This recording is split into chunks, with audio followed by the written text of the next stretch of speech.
Investor nilai berinvestasi bukan membeli harga sebuah saham, tapi membeli kinerja sebuah perusahaan.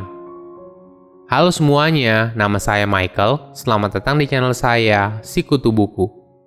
Kali ini saya akan bahas buku How Buffett Does It, karya James Pardoe. Sebelum kita mulai, buat kalian yang mau support channel ini agar terus berkarya, caranya gampang banget. Kalian cukup klik subscribe dan nyalakan loncengnya.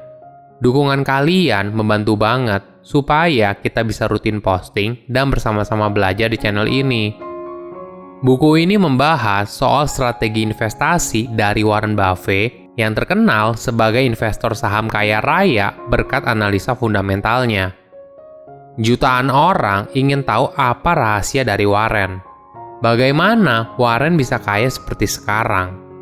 James merangkum ratusan kutipan dan pepatah yang Warren sampaikan hingga akhirnya dia menuliskan 24 aturan investasi Warren yang secara disiplin terus dipegang sejak awal karirnya.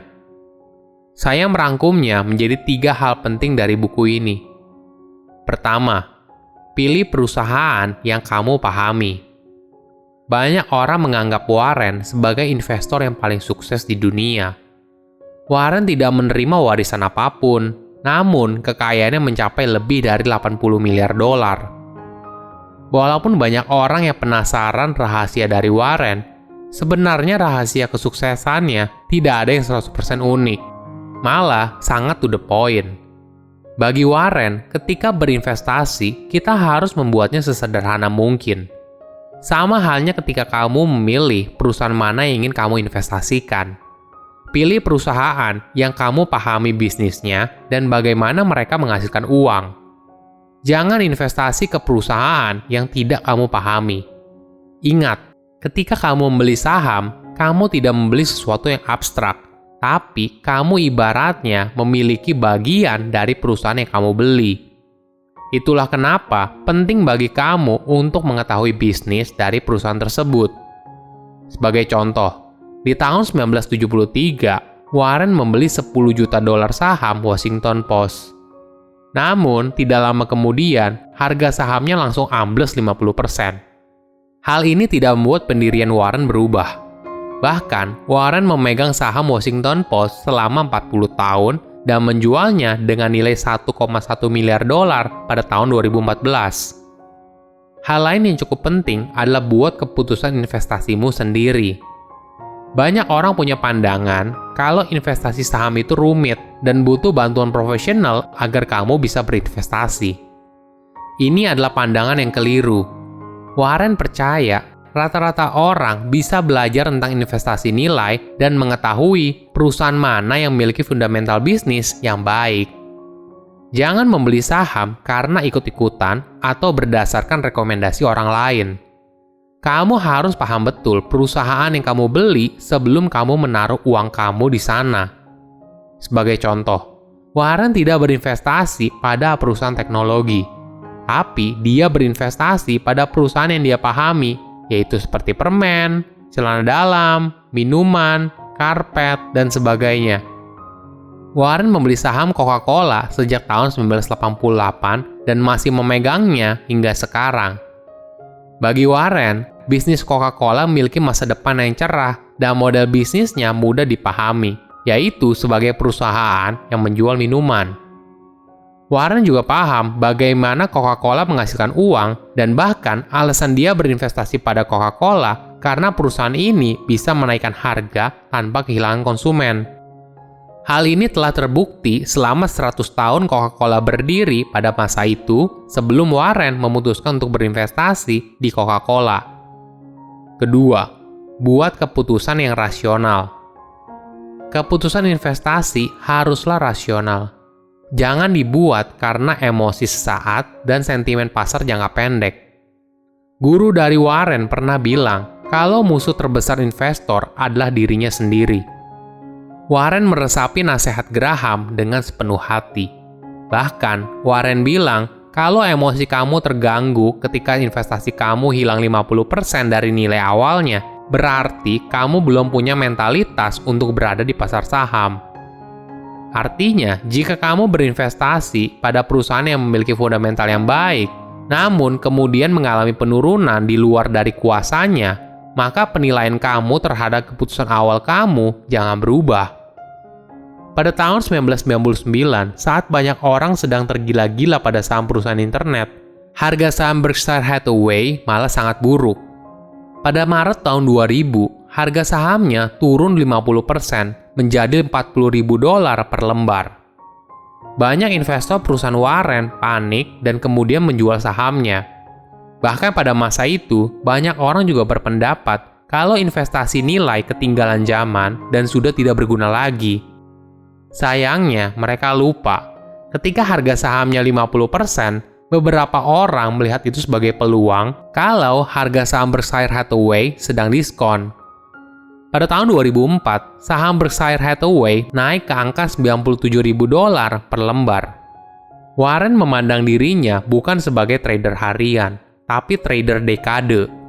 Mengolah kesabaran adalah salah satu kunci sukses dalam investasi nilai. Salah satu nasihat Warren yang sangat inspiratif adalah jadilah takut ketika orang lain serakah, dan jadilah serakah ketika orang lain takut. Serakah dan takut adalah dua emosi yang biasanya muncul saat kamu berinvestasi saham. Ketika banyak orang serakah, harga saham dari sebuah perusahaan pasti akan naik. Di saat itu, kamu harus hati-hati, karena kamu mungkin saja membeli saham itu dengan harga yang terlalu mahal. Hal yang sebaliknya terjadi ketika banyak orang takut. Saat itu, harga saham itu pasti akan turun, dan mungkin merupakan kesempatan kamu untuk membeli saham tersebut karena dalam kondisi diskon. Warren tidak terlalu peduli dengan sentimen pasar jangka pendek. Bagi Warren, hal yang lebih penting adalah apa yang terjadi 10 tahun ke depan, karena itu yang menentukan kinerja perusahaan dan nilainya sejati. Ketiga, perusahaan dengan bisnis yang kuat. Warren adalah orang yang mempopulerkan konsep economic mode atau parit ekonomi. Konsep ini menjelaskan pada kemampuan sebuah perusahaan yang mampu mempertahankan keunggulannya, sehingga mereka bisa terus menjadi pemimpin pasar dan memiliki pertumbuhan keuntungan dalam jangka panjang. Seperti halnya kastil zaman dulu, parit di sekeliling kastil berfungsi untuk melindungi benteng dan penduduk di dalamnya dari serangan orang luar. Ini merupakan salah satu kriteria dari pemilihan perusahaan Warren Buffett. Dia akan berusaha untuk mencari perusahaan yang bagus dan merupakan pemimpin pasar di industrinya. Bukan cuma sebagai pemimpin pasar, perusahaan tersebut harus memiliki parit ekonomi yang kuat, sehingga mampu menghasilkan keuntungan jangka panjang. Apabila setiap tahun sebuah perusahaan konsisten menghasilkan keuntungan, pasti dalam jangka panjang harga sahamnya akan mengikuti. Jika sudah menemukan perusahaan dengan parit ekonomi yang kuat, Warren kemudian mencari tahu apa alasannya. Apakah parit ekonomi itu mampu membuat perusahaan bisa bertahan 5 tahun, 10 tahun, atau bahkan 20 tahun ke depan? Kembali ke contoh Coca-Cola, Warren memilih Coca-Cola karena perusahaan itu merupakan pemimpin pasar dan mempunyai merek yang kuat. Ingat, Coca-Cola sudah berdiri lebih dari 100 tahun sebelum Warren membeli sahamnya. Hal ini berarti perusahaan ini telah teruji dan memiliki kemampuan manajemen yang baik. Bukan hanya itu, Coca-Cola juga mempunyai merek yang kuat dan memiliki jaringan hampir di seluruh dunia. Itulah alasan Warren berinvestasi di Coca-Cola. Tapi, menemukan perusahaan dengan parit ekonomi yang kuat tidak cukup. Hal lain yang tidak kalah penting adalah waktu untuk membelinya. Kebanyakan perusahaan dengan parit ekonomi yang kuat biasanya merupakan pemimpin perusahaan yang terkenal dan sudah berada pada harga yang relatif lebih mahal. Oleh karena itu, ketika krisis tahun 1987, setahun berikutnya, Warren langsung membeli 6,2% saham Coca-Cola dan terus memegangnya hingga sekarang.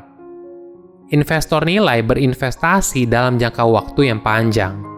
Mereka membeli perusahaan yang memiliki fundamental yang baik dan manajemen yang kompeten di harga yang murah. Silahkan komen di kolom komentar pelajaran apa yang kalian dapat ketika baca buku ini. Selain itu, komen juga mau buku apa lagi yang saya review di video berikutnya. Saya undur diri, jangan lupa subscribe channel YouTube Sikutu Buku. Bye-bye.